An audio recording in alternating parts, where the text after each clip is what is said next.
What we do here is go back. You are now listening to the SportsLit Podcast with Shaheem Sutherland.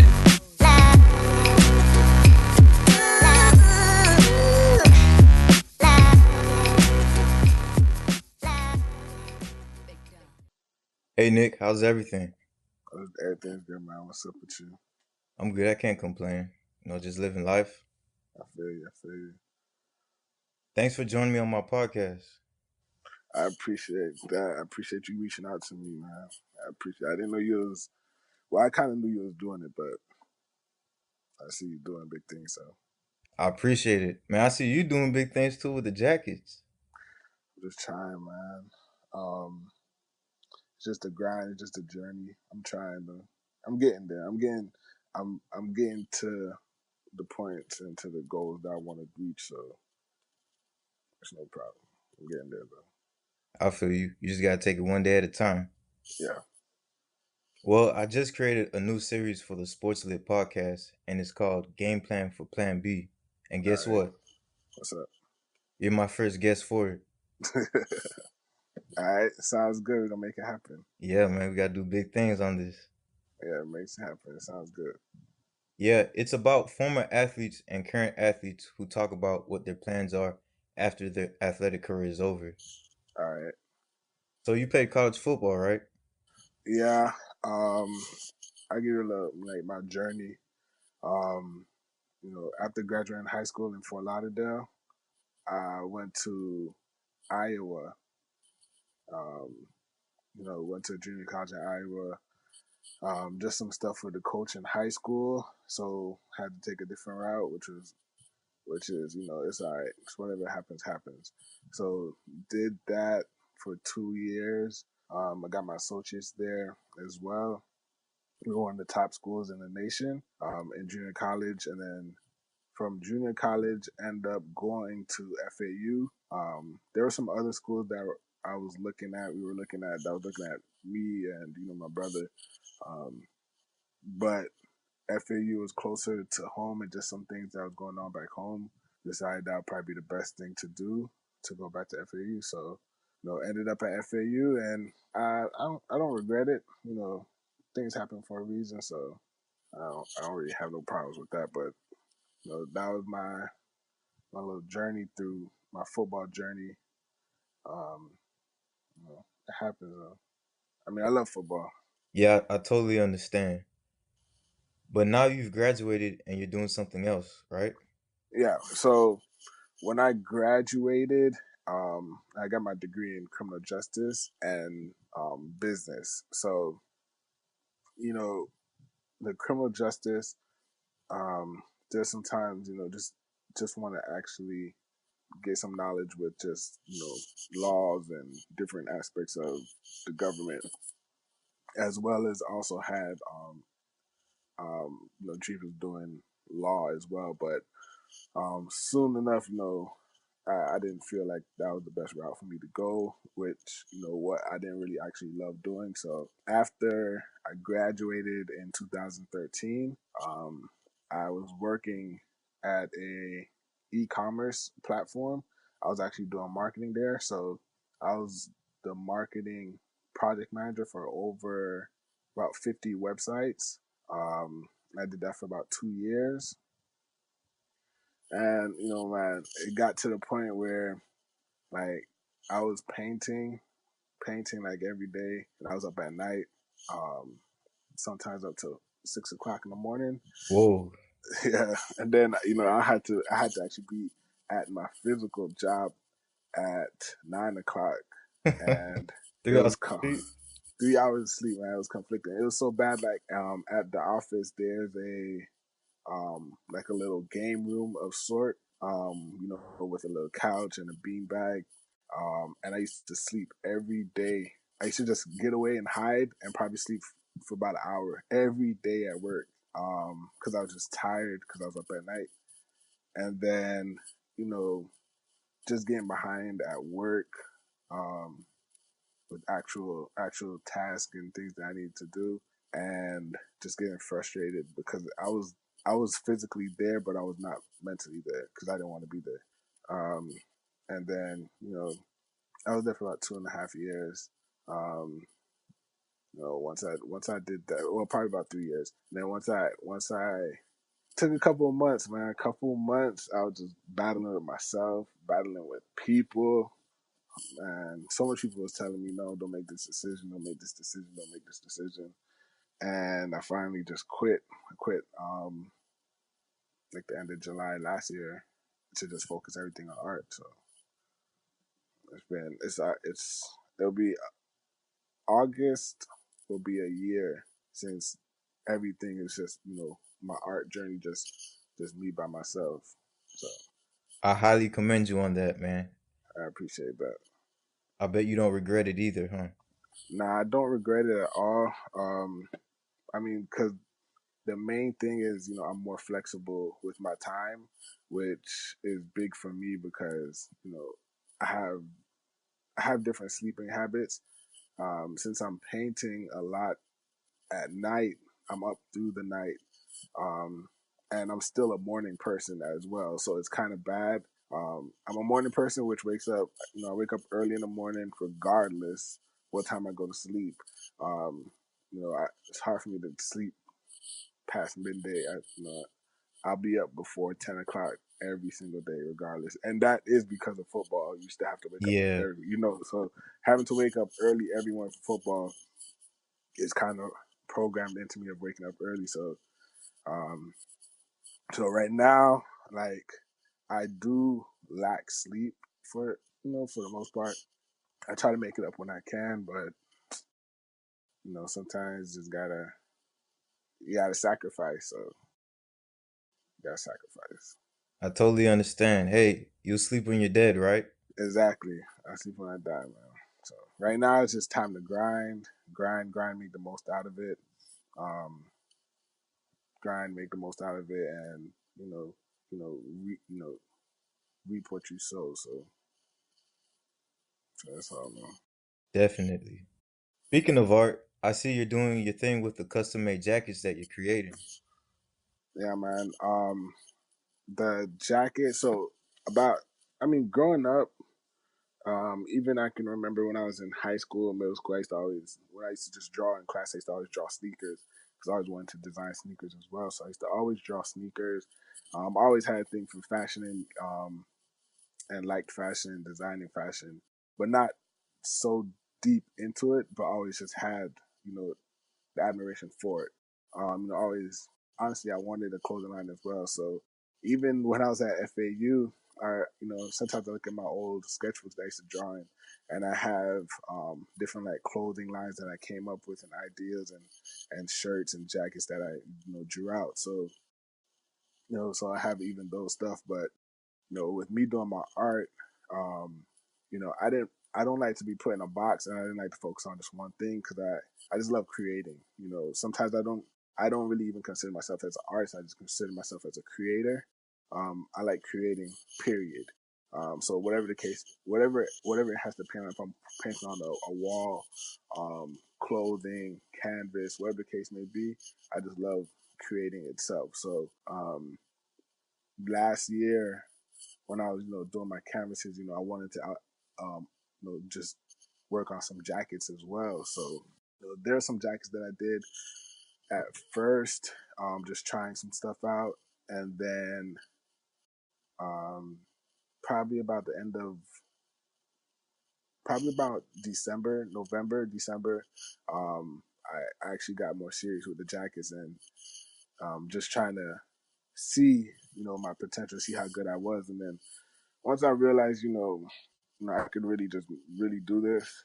And I said, you know what, let's go with the jackets. And then starting off in January, I said, I want to just focus for the next 3 months. I break down my goals by quarters. So, the first 3 months of the year, I wanted to just focus on jackets for the first quarter and then just see how it goes. I didn't really have goals of just, doing jackets for the rest of the year. I just say, I'm just going to do jackets and see how they go and just keep evolving from jacket to jacket to jacket from my artwork, from the messages as a whole, and just keep creating from there. So, and, you know, March, March was probably the biggest month for me with the jackets.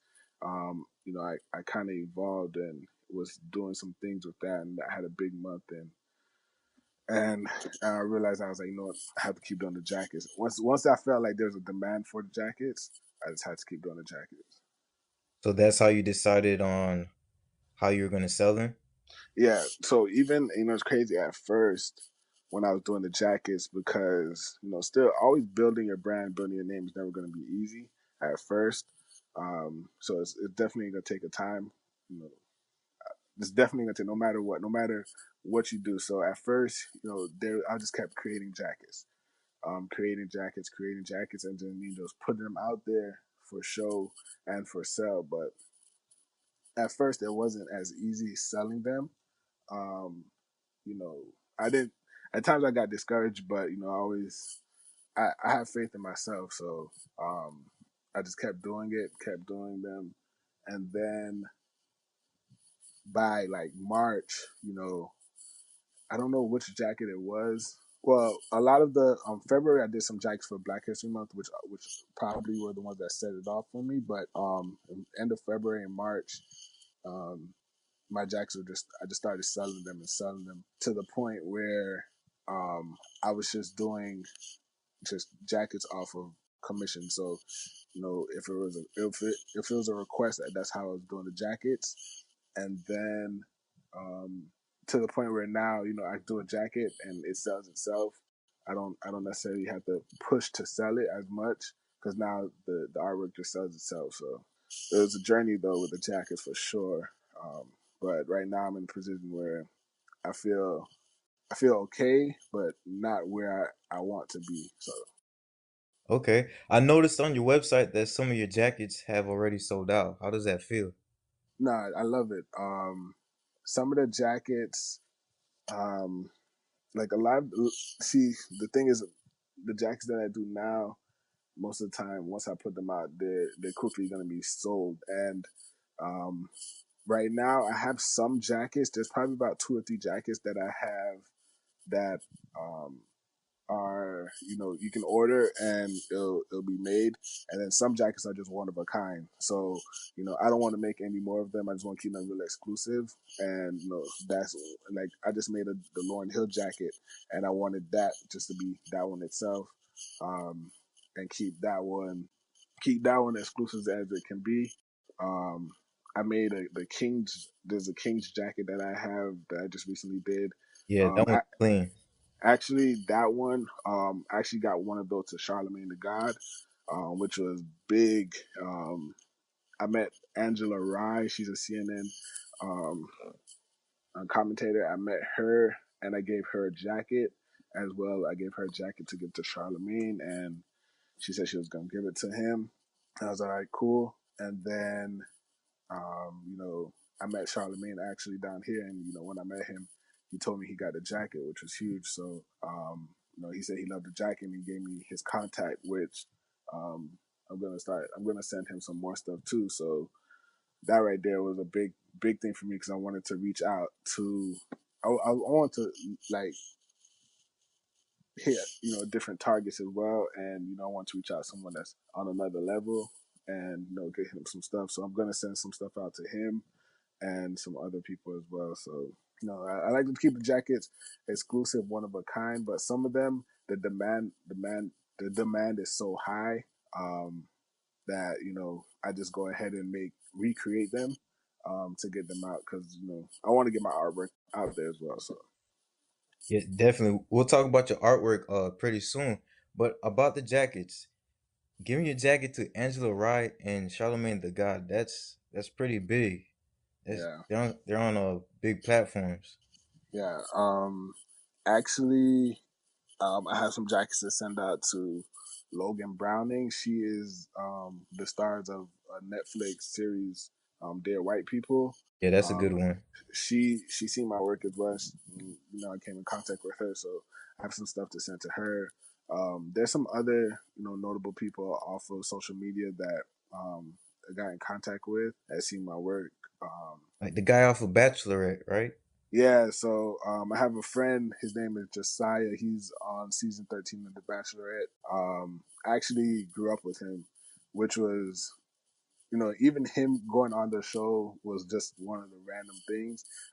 So he's been one of my friends for a while, but he supported me, with one of the jackets as well, which is huge.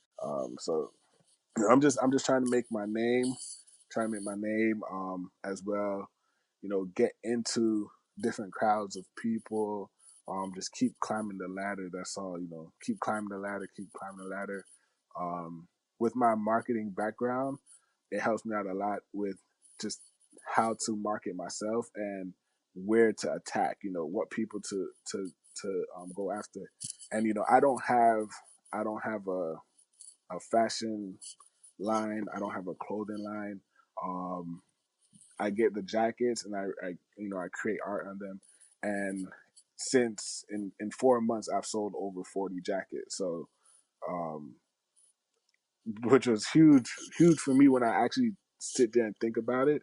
And just that was just me off of just doing art. So, which is, I'm not complaining. Yeah, you're doing pretty good. Let everyone know where they can find your jackets. You can go to www.kngovkngs.com. That's www.kngovkngs.com. You can also check out my artwork on Instagram at kng.henry, Henry. I stay on Instagram, majority. I have a Twitter handle. I also have Facebook, but majority of the stuff is on Instagram because Instagram is where you post pictures, and I like to, tackle one thing, and then I'll handle everything else from there. But that's where you can find my stuff at. So, what's the process that you have to go through in creating these jackets? All right. So first things first is getting the jackets. The jackets with the king. There's some jackets that I also did in regards to Trump and some other dictators. Those jackets are like Army BDU jackets. So I have a connection with Army Navy store down here, and whenever I need the jackets, I just I can call them and they'll order the jacket for me, depending on what size, whatever color. If it's just a camo fatigue or khaki or black, and they can order it for me. And then once I get the jackets, the jackets with the messages, they don't necessarily take that long. But I always make sure the messages that I put are powerful messages. The jackets with more so of the artwork on it, they tend to take longer because I am, for one, like a perfectionist. So I try to focus on making sure the jacket, because I the jackets in my eyes, they're pieces of art. So you know when people ask me different questions about the jackets, to me it's a piece of art. Once you have it, it's I honestly I would prefer someone wear it once in a while. But I don't have control over who wears the jackets, but I see each jacket as an art piece. So once I get, it depends what I'm painting on the jacket, where I get the jacket from. I can either go get them at the mall, um, wholesale as well. There's a wholesale company that I use to get the jackets. Um, Actually, the paint that I use is Jacquard paints. They're one of the number one fabric and textile paints in America. They see my work on Instagram, and I came in contact with them. They send me a lot of paint to use. So I would love to even get sponsorship from them. But the amount of paint that they sent me was good enough. I've been using that, and you know it depends. The time frame can be, it can be an hour, it can be 2 hours, it can be 3 hours, depending on just if I know exactly what I'm painting on, if I'm focused, and if I'm just in one of my zones. Sometimes I could do a jacket probably just in an hour right there, but it all depends on what is going on the jacket and just how I'm feeling, and especially the time of the day. So, you're doing all of this by yourself, or do you have a team that's helping you create? Well, with the artwork, it's all by myself. Artwork is all by myself. With like sometimes dealing with clients and customers, there's a few people that help me out. Different business. Anyone that I can just take advice from business wise. I can easily go to them. But for the most part, it is by myself. I have people that do help me out, from time to time in different aspects from the outside of the art, more so of like the business and dealing with certain things. But for the inside of the artwork, for the most part, it is by myself. Man, that's amazing.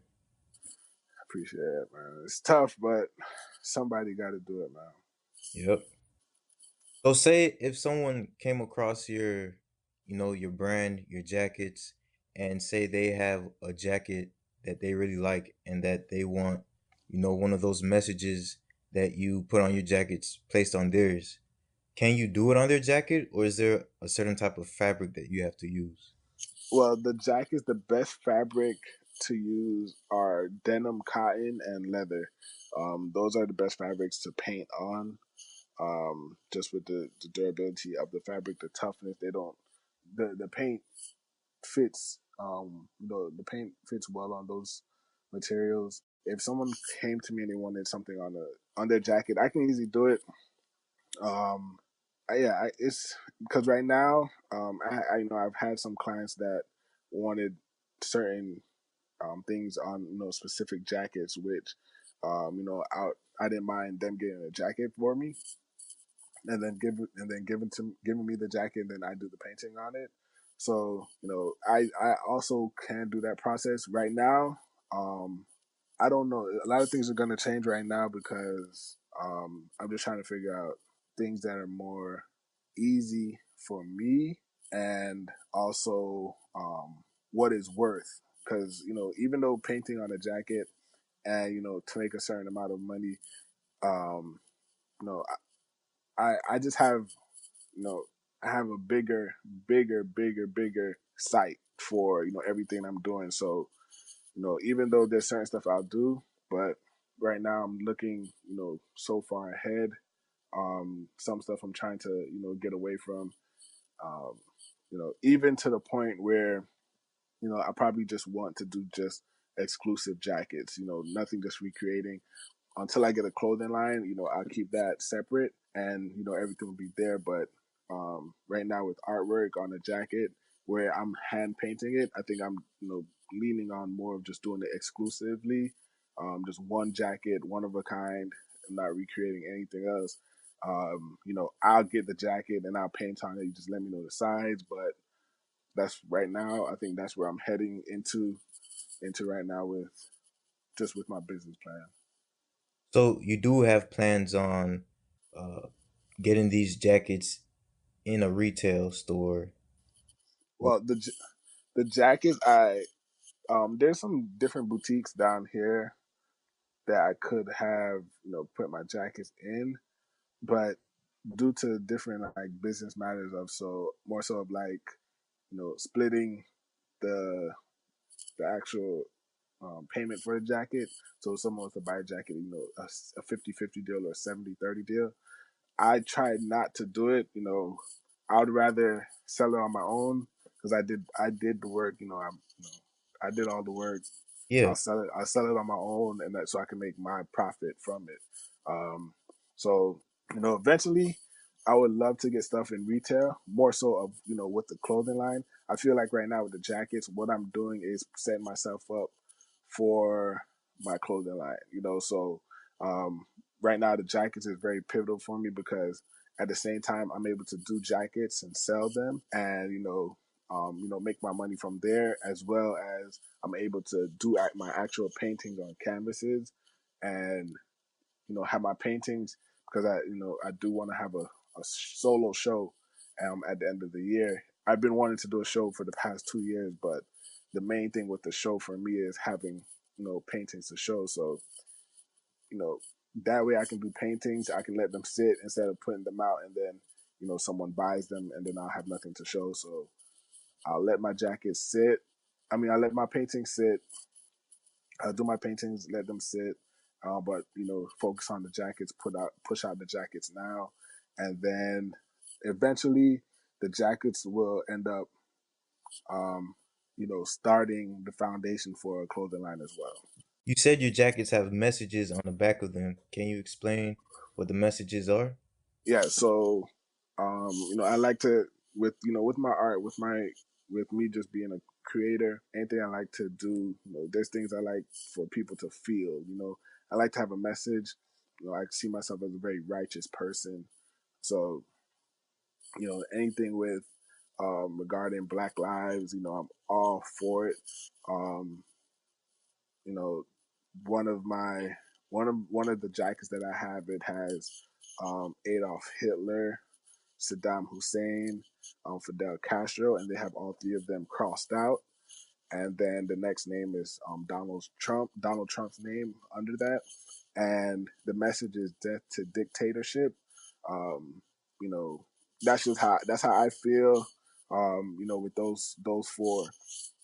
And I'm not saying these people are some of these people, especially Castro did help out certain people, but just in the matter of a dictatorship, there's many people that died, in the hands of these people, for the main three. And, with Trump, that's how I view Trump, as another dictatorship, but, for the United States. So for him, I did that jacket. I have another jacket that says "No Justice, Just Us." A lot of peace and love. Bob Marley, John Lennon jackets. I have a jacket that I recently did, um, and it has a gun on it, which is to, um, just to speak out on all of the police brutality and the wrongful deaths that has happened, by people of law enforcement against our blacks, against our black people. So I have a jacket from that. I have jackets that for empowerment of women, of black women, women of color. So a lot of jackets that message. I have my jackets, the one for the king, which right now probably is one of the hottest jackets I did. Which has Negro thug statistic all crossed out, and then has king at the bottom. So with that concept, it was know who you are. No matter what, they will label you as what you portray yourself as. But if you portray yourself as who you are, then you'll never have to worry about the labels that they are given to us, which could be either just a Negro, a statistic, or a thug. Yourself as a king, then you are a king. So that's a couple of my jacks with message. I have some more stuff that's more so my paintings. My paintings are gonna have some messages on them. So those are hopefully the next few months I get a whole bunch of those out. So So you said you have a vision in regards to doing a show. Can you go into further details on what you plan on doing? all right. So with the show, there's different ideas that I've been running across through my mind for the past few years. Um, I want to do just a solo show just for myself, but also I wanted to bring along some other people in different fields. I have a friend that's a DJ in Atlanta, DJ Shawnee. I talked to her about her being the DJ at my event. Just to help her, because her being a woman DJ is already big for her. So I wanted to do that. Just do something different. So, and just different ideas of how long I wanted to have the show for. If it's a weekend event, if I do it just if I find a venue where it's just mine, I can do it for about 2 days, 3 days. Or if I do it at a gallery, the painting can be up there for probably about a month, 2 months. So there's different things that I have to look into to see exactly what I want to do with that. So Man, I'm looking forward to going to that. yeah, it's definitely something I want to be. I want to make it big. I want to be big time. I want it to be my first of many solo events. But I want to first my first one I want to do down in South Florida. I want to do it in Fort Lauderdale. Have all friends, family, art lovers. You know, I want everyone to come out. So that's right now one of my biggest goals that I want to accomplish for this year. So just working on that. So how did you become introduced to art? Um, when I was about 5 years old, 4 years old, I think I don't know what it is. It could honestly be my older brother. My older brother, he used to always draw. He's very very good in drawing. My mother, she was a teacher, so she was always creating different things for her classroom. So I think a lot of creativity came from her. I mean, my father, he says that he used to paint as well. So, but my brother definitely was one of my biggest inspirations from growing up because he used to always draw and I always wanted to draw like him. And so at a young age, I used to always draw, you know, all while playing, like 5 different sports. So, but I used to find time to draw mostly in school, mostly in like aftercare programs, times I used to just draw in my notebooks, you know. I won a drawing contest when I was 6 years old in Broward County, the Dare Say No to Drugs drawing contest, which um, I came in first place in 6 years old. My picture was actually hung up in the um, city hall for display. So I've actually been I've been doing this for my whole life. Always loved art. Always did it. Um, it wasn't until I graduated from FAU where I just focused on painting. Everything was more drawing.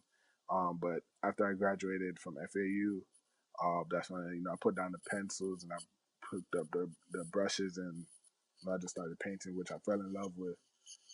So I've been doing that ever since. It's funny how things come in full circle.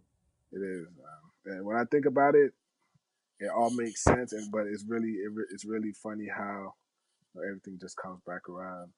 Because I've been doing this my whole life. So Let's go back a couple of years now. Since we were teammates at FAU, I'm kind of familiar with your football background. yeah, Yeah, I know you're a twin, and I know that your twin brother played with you as well. yeah.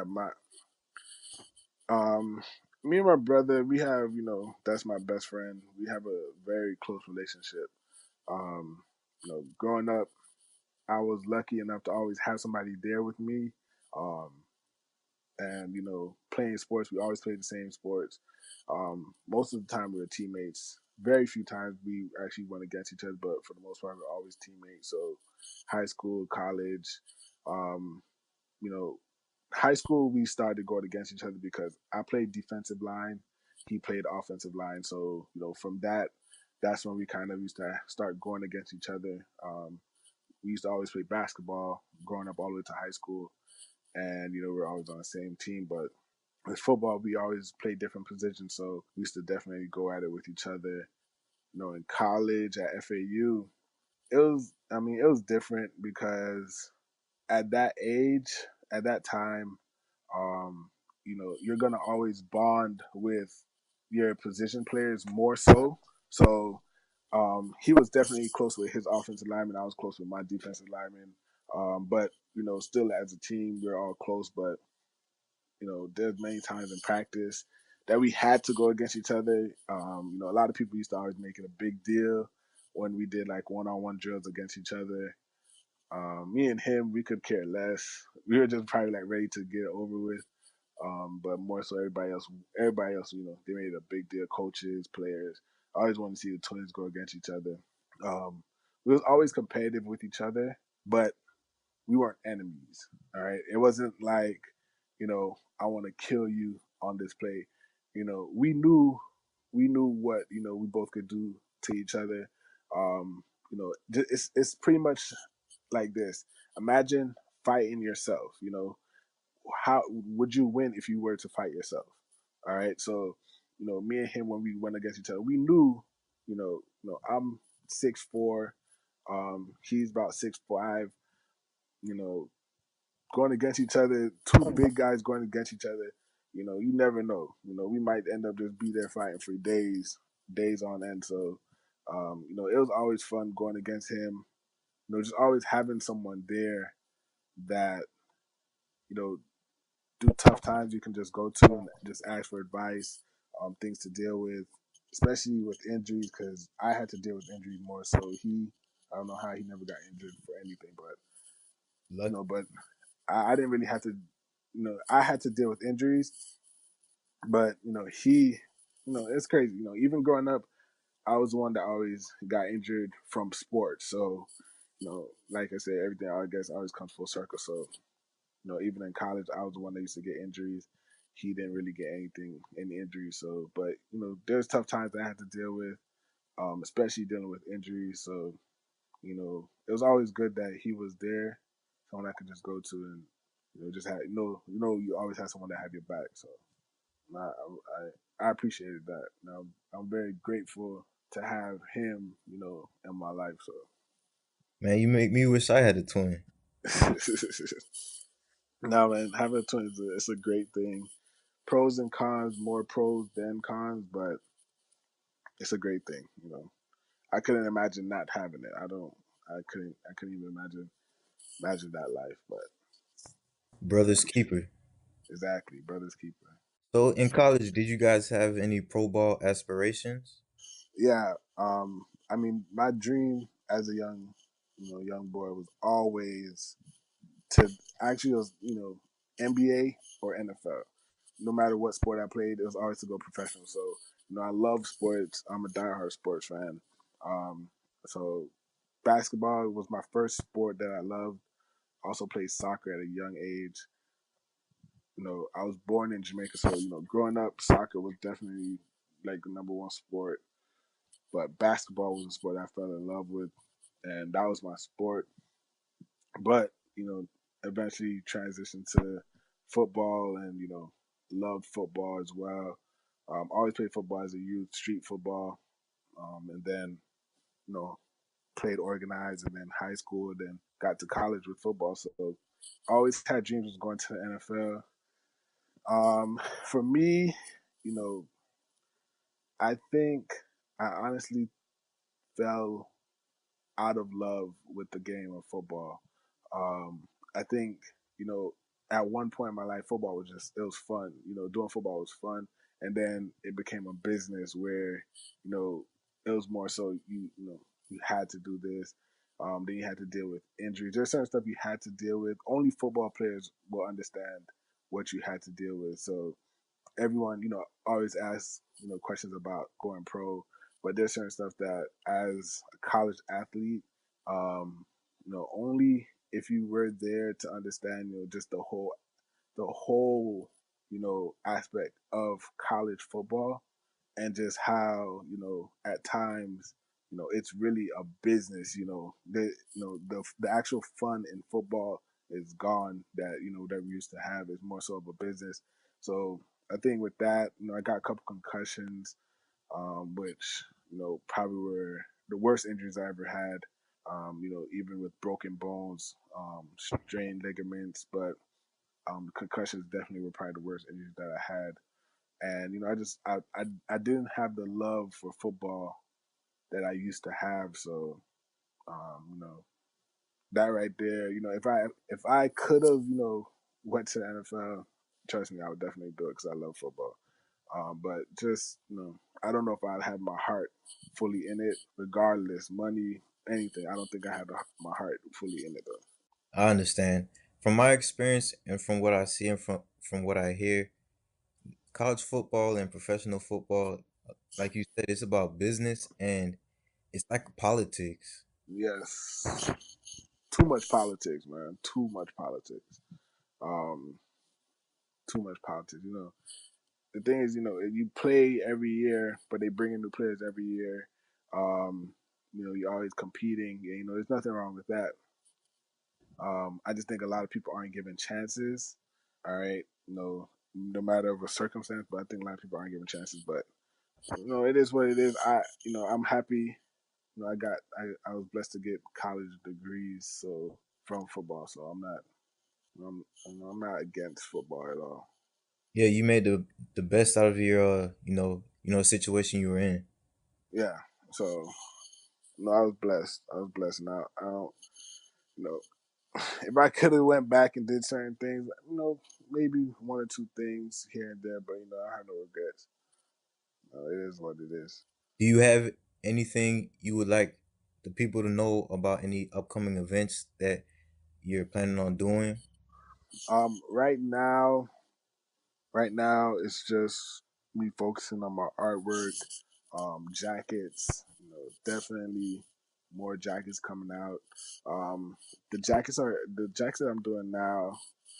Um, you know, it's probably more of request and commission pieces than actual just stuff that's my idea. From time to time, I'll put out something that is my idea, but you know, I think I'm just going to focus on everything being exclusive. I want to have a show this year. Um, you know, probably at the end of the year, probably looking around Art Basel time. So I'm looking forward to that. But right now, it's just focusing on my artwork, grinding, just working. This is my life now. Art is my life. Creating is my life, and my whole thing is create your life. So I'm just creating my life right now. I feel you. Well, Nick, I love it when I see former teammates or friends of mine excelling and doing what they love to do. And I just wish you nothing but the best and that you continue to have success. I appreciate you, man. I love what you're doing, man. I see what you're doing. I love when former teammates, athletes are just doing what they actually like to do, and things that they love to do, especially doing it on their own. Keep going for it, keep going at it, man. The sky is the limit. One thing nobody can take away from you is the work that you put into it. You know, I was reading. I'm gonna say this thing. I was reading. Well, I was watching something, and it was just saying, that really resonated with me. It's not about the time in that you spent. The work that you put in. It's about the timing. So you have to just be prepared for things happen at the right time and just take advantage of them. Take the opportunity for things that just happen at the right time. You can be someone that's been working at a company for 5 years and someone comes along and in a year get past you, they just came along at the right time. So, um, I appreciate what you're doing. I love what you're doing. Just keep grinding, bro. Thank you, man. Just keep grinding, man. Gotta do it for the hours. So Yeah. We gotta represent. we gotta represent for the hours. Sometimes you gotta do it. If you think about it, there's a lot of people from FAU who are doing a lot of great things. Yeah, we doing real good right now, and I appreciate that. And I love it. Um, somehow, some way, we all need to have a big connection. Somehow, something needs to be done. But I love what everyone's doing. All over. From all over, from all aspects, football, um, to everything. So I love it. Thank you for coming on to the SportsLit Podcast, and you're always welcome on it. I appreciate it, man. Take care. All right. You too. All right, man.